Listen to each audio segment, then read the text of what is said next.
All right, next up is the Sailboat Dunn. So if you want to know why I live on the Delaware River, I literally live riverfront. I'm looking out my window at the Delaware right now.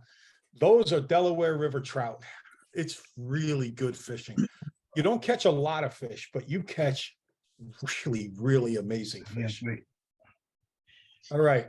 So there's two versions of a Sailboat Dunn. You can do it with synthetic materials or you can do it with rabbit foot.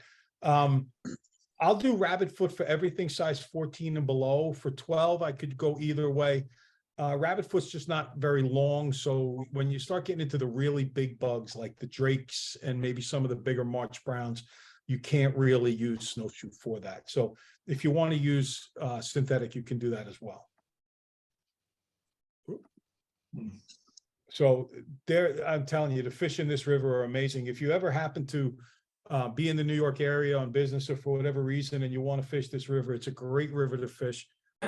Very technical, very demanding. I've heard said of it that everything else is checkers. This river is chess. Now, I would imagine that with the rivers that you fish, because I fish spring creeks too, that you will be able to do well here. It's the people who've only fished pocket water that have a hard time in this river. The fish on the right is the biggest fish I ever took it out of on a dry fly out of this river. It was 22 3/4 inches. So, yeah, really nice fish. All right, there's your Sailboat Dunn, Arex 501 hook. You can make it a shuck back or you can split the tails. I put split tails here because I have a really slick trick to show you for splitting tails, and I wanted to make sure I did that. As far as the body goes, because we're doing a Hendrickson, well, you know what? I don't remember if I think I might do the Solares body on this. You can do a dubbed body or you can do the Solares body. I think I might do the Solares in the video. And that's a really cool way to do these. And it's very, very, very effective. Hackle, medium done. It's a thorax style. Thorax dubbing, again, keep it sparse. The wing is snowshoe, trim if necessary. And also, one thing that I want to give you is a word about the thorax head area. It only matters what a fly looks like from the bottom. So don't worry that there's a little bit of a bump there. It makes absolutely no difference. The fish never see it. Okay. All right. Yeah, this is the Solares version. Very good. So there's this Solares thing is a big deal. And I'll also tell you something about this fly. I have a drift boat, and if any of you do come this way and you want to go fish the Delaware, if it's during the season, which is basically the end of April until the first week of November, if you want to fish, and if I happen to be free, if you reach out to me, I'll take you down and drift down the river, and I'm not going to charge you any money, so don't even worry about it. What happens is you get such a great view in a drift boat to see how fish react to the fly that if you like, you can put a compare done over the fish, and you can put many, many, many flies over the fish in the West Branch. The West Branch, where they're really picky for fly pattern, and the fish won't even move off the bottom. You'll see the fish and they will not move. You pass this over them, virtually every fish will come up and look at it. They won't all necessarily take it, but they will all come up and look at it. So it's a very attention catching fly for fish. All right, with that in mind, here's how you tie it. Easy tie.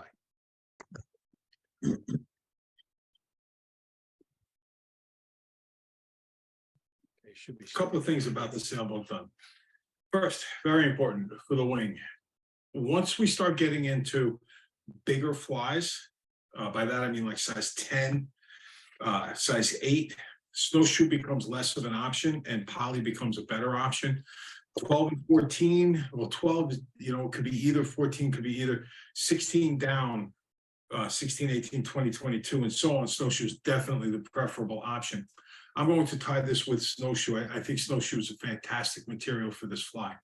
Now, a couple of things to keep in mind as you're tying. First off, you want to make sure that you split the tails with this really strong angle. I have a pretty cool way of doing that I'll show you in just a minute.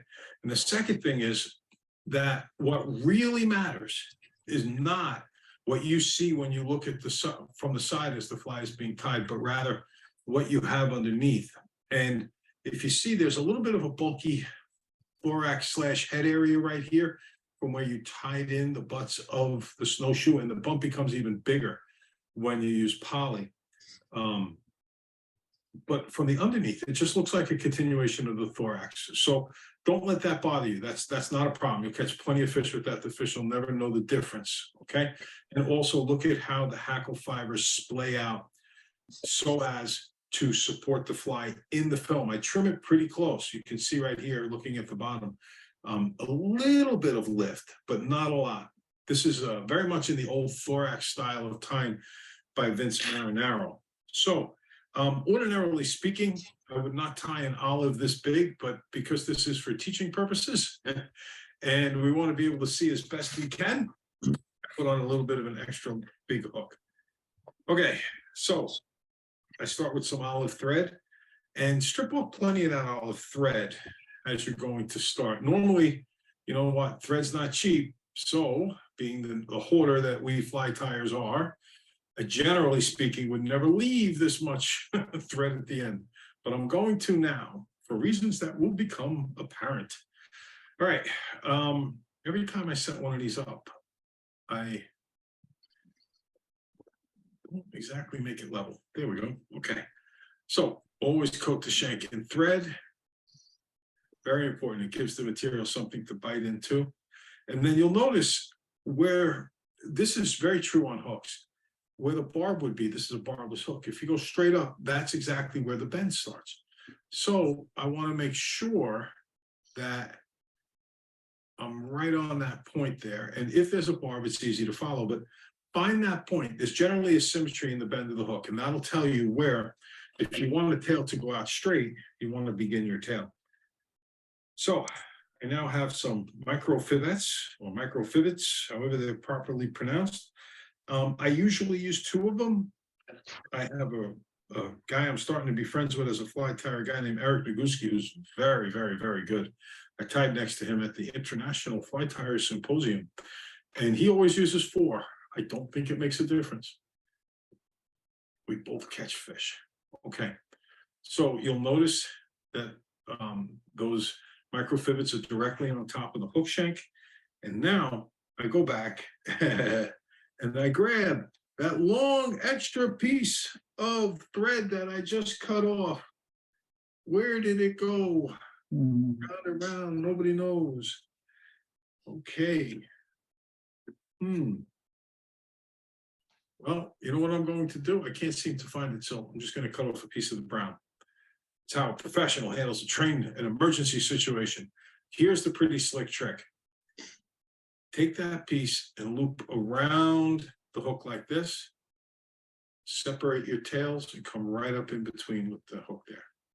See that?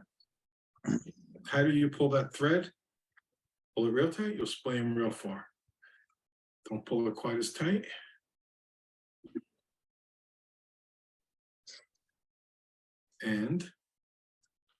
But I did notice I was making a mistake. Always check for mistakes as you go along.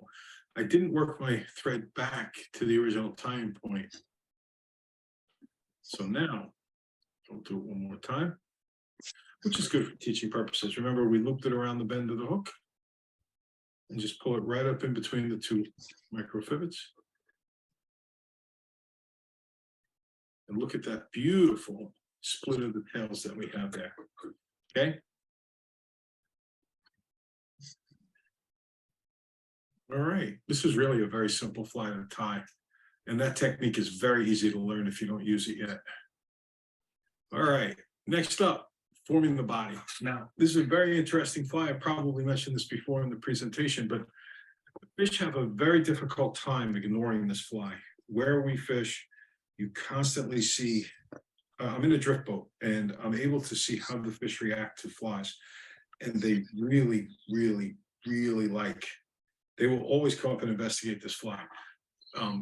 They do not always take it, but where I'm fishing, they don't always take anything. I have 2 different colors here of EP fibers. And what I'm going to do is mix them because I like that model defect. I talked about that on the Parashark caddis with the dubbing. And this fly does not have a dubbing abdomen. So I go with some EP fibers. You know, when you start getting into really bigger flies, like if I was tying a Hendrickson, I would use a dubbing body. and by that I mean a fat fly. If I was doing a drake, March brown, definitely a dub body. But olives and sulfurs, they're more diminutive, and I would not use a dub body for them. Okay, so here's my EP fibers. Again, whatever you can get, and a little mixture of colors here. And all I'm going to do is wrap down to the tails and back, trying to get the slightest taper out of the deal.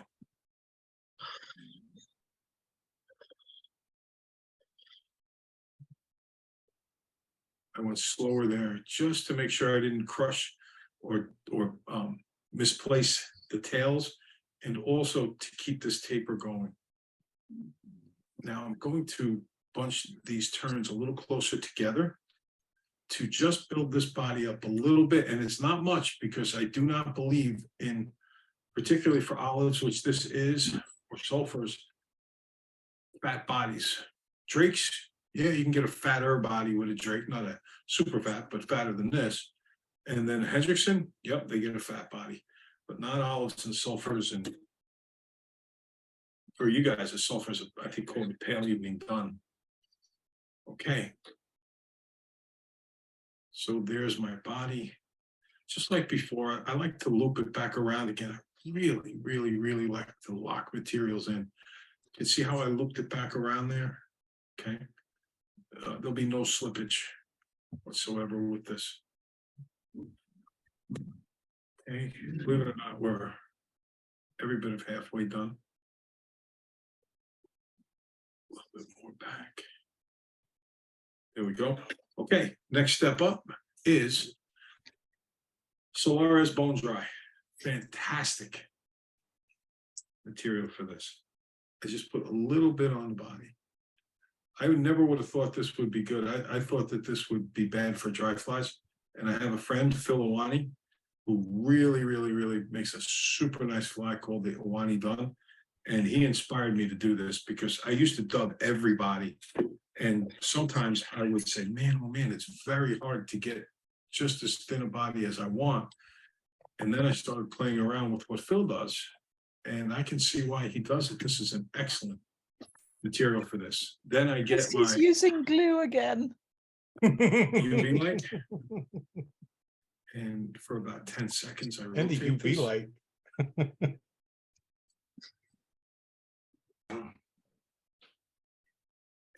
And Is Chris going to send the fly police after me? He already has. He's holding his hands in despair. this is a very effective body material. Okay, now next thing I'm going to do is to prepare the hackle. Okay, so finding a nice hackle. Just took a moment to step away from my bench. Here, you can see more whiting stuff. This is a different line. This is whiting straight line. It's not the Hebert minor line that I mentioned before.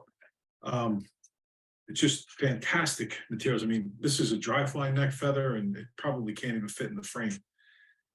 It's also, realistically, it's a size 14 for a regular dry fly, maybe even a 16. And I'm going to use it here for what amounts to every bit of a size 12 hook. So, trim the hackle so that you leave a little bit extra sticking right off the end there.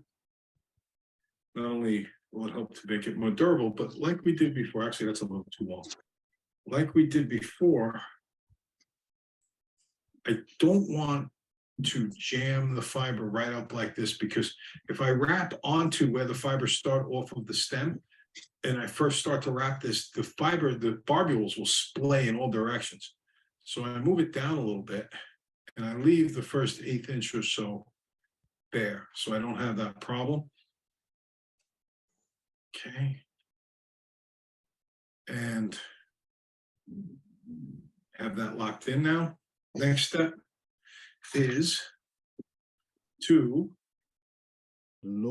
hackle on. Pardon me, put the dubbing on. Okay, so dubbing procured.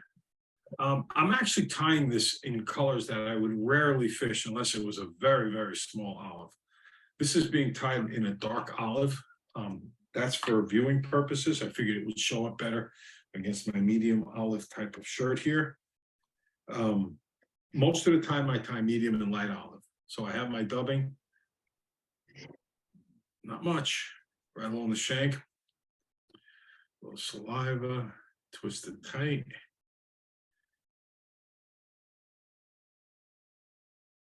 You slide that up, no gaps.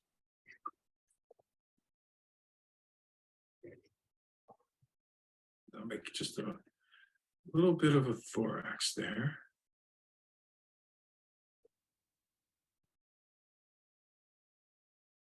Okay, so I have a little bit of a thorax. I'm going to wrap this forward. I like to do 3 turns in the thorax, so I'm not doing them tight to next to each other. 1 at the back end, 1 in the middle, 1 at the front end, and I consider these the 3 with the thorax. And then I always take an extra turn to stop the hackle from slipping. 2, 3, 4 wraps. Lock it in there pretty good. The only part of the fly that could realistically possibly fall apart. Okay, so very, very simple. Tail split, Solares on top of a little EP fibers. And to be honest with you, you can just use thread. I really like the effect of a little bit of color differentiation. So if you noticed, I used a little bit of the lighter olive, a little bit of the medium olive, and there's actually a little tiny bit of brown in there. And then thorax and palmered hackle through the thorax.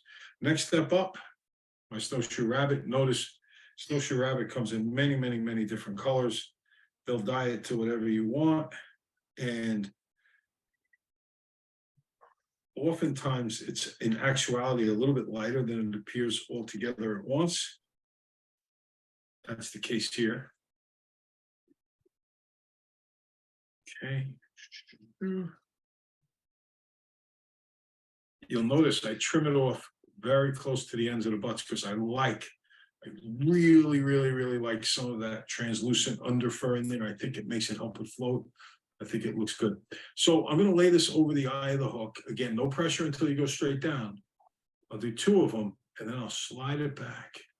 Sometimes I pull it too far, like I might have done right there. If so, I'll just put a little, whatever slipped out, I'll put back on top. See that compress? Oh, no, not much slipped out. Good. Very good. I was afraid more slipped out.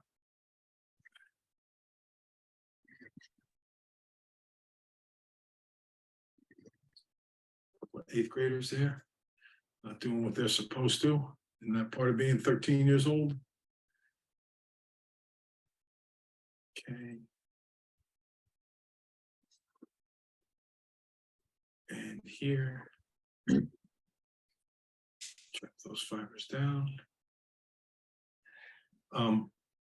I do like to take a moment here and just hit it with a little bit of crazy glue. Chris is just twitching. And I also jam it back against that. I muted that bit. Against straight up. Remember before what I said about if I want the wing to lay flat along the body, I keep it even all the way through. Now I want it to kick up, so I had no bulk in front of the thorax. And if I just wrap the threads really tight against this, it kicks them up into the air, creating the wing. Just a little tiny touch of crazy glue right there. I passionately detest when a fly falls apart when I'm fishing it. Here on the Delaware, it's often the case that the rise starts just as we're losing light. So the last thing I want is to have to either turn the light on to see and then I lose my night vision, or tie a fly on in the dark. Not fun. And the last thing I'll do, if this was a smaller fly, like a 16 or an 18, I would stop here and I would not put any dubbing on top of this, a 16, 18, 20. But it's a bigger fly, and bigger flies do have a little bit of bulk here at the very end. So I'm just going to put a little bit of dubbing on there to finish the fly off.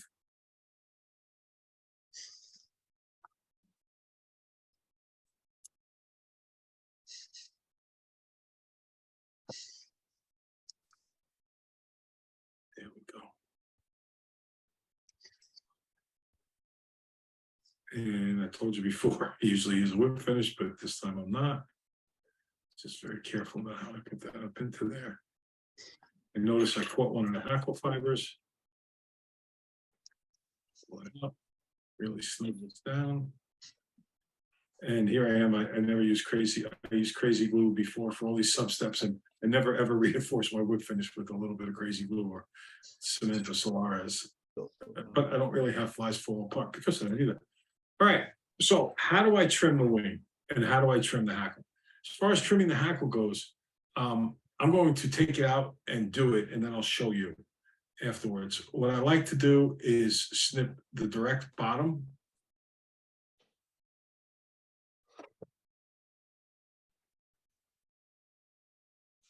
Trying to make a nice V here. So there it is. You can see it this way, and you can see it that way. And I took out the bottom. And then for the wing, I pick a point straight on the back like this, and I go straight down. And I follow the path on the front.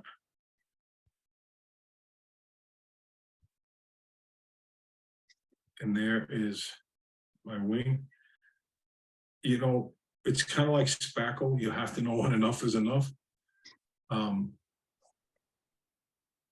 It doesn't have to be perfect. And once it gets wet, it's all going to kind of clump together anyway. So there is the Sailboat Dunn. And I can't emphasize enough, this is a really effective fly. It's added a little bit of modern materials like Solaris and poly with the body with the EP fibers, the microfibets. It has the traditional classic lines of the Vince Marinaro school of Thorax Dunn design. So it's a very effective pattern. And if you like to tie something a little bit new and you want to see fish react to it and come to it, this is a really effective fly. I think you'll like it a lot. Excellent. Yeah, it's a good one. A couple of different ideas here. When it comes to trimming, you're going to make another triangle. So just remember triangles when you trim, right? All right. Just like with the caddis, the side trim is a right triangle. And just like with the caddis, the rear view is again isosceles. Okay. Sailboat Dunn, points of emphasis. It floats in the film, not on the film. That's why I cut that B out of the hackle on the bottom. Okay. We talked about the light diffusion. It's the same. More than any other mayfly, dry fly that I have ever fished, this generates tremendous interest from picky fish. It can also catch fish as an emerger on the swing at the end. It's definitely not a pocket water fly. This fly can drown easily, so you don't want to fish it for that. It's meant for flatter surfaces. A little bit of a chop is okay, a little bit of a riff, but definitely not pocket water. It'll get pulled right under. Okay. What colors of EP fiber are you using for the body usually? I'm a big believer in modeling. So he sells some that are like minnow blends. They have names like Pilchard and boy, I don't remember all the names he has, but if you look at his assortment, you'll see ones that have definite mix of colors in them, and those are the ones that I use. Yeah, let me get out of the screen share mode here. Yeah. There you go. Okay, well, if there are no more questions then, Bob, thank you. That was fantastic. Brilliant. Thank you very much. I appreciate the opportunity. Yep, thank you very much indeed. It's always lovely to see somebody who does something totally different from the way I do it.